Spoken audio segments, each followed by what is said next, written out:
ফেনীতে বিডিআর বিদ্রোহী নিরপরাধ জেলবন্দি বিডিআর সদস্যদের মুক্তি ও পুনরায় চাকরির দাবিতে মানববন্ধন কর্মসূচি পালিত হয়েছে।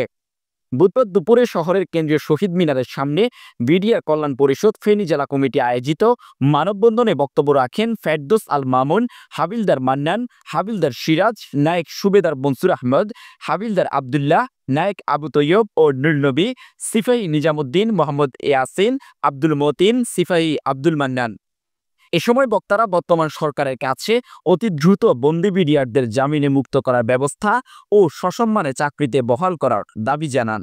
আমার বড় ছেলে বিডিআর চাকরি করতো 2009 বিস্ফোরণ মামলায় ওখানে ছিল, নির্দোষ ছিল, এখনো নির্দোষ। 18 সালে জামিনে গেছে, এরপরেও আছে 16 পর্যন্ত দেয়ালে আছে। আমি আমার ছেলের মুক্তি চাই।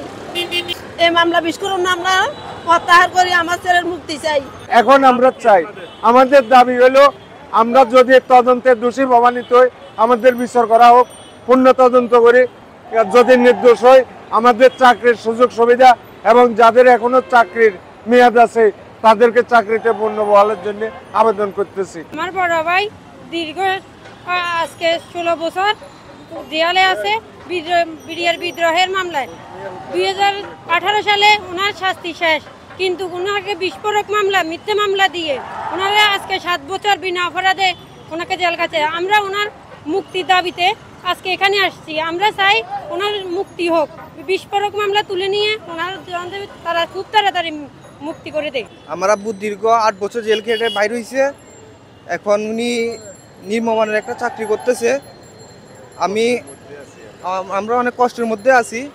আমি যে এই ঘটনার একটা সুষ্ঠু তদন্ত চাই, আর যারা জেলবন্দি আছে তাদের মুক্তি চাই আমি। এম কাউসার, ফেনী সমাচার, ফেনী।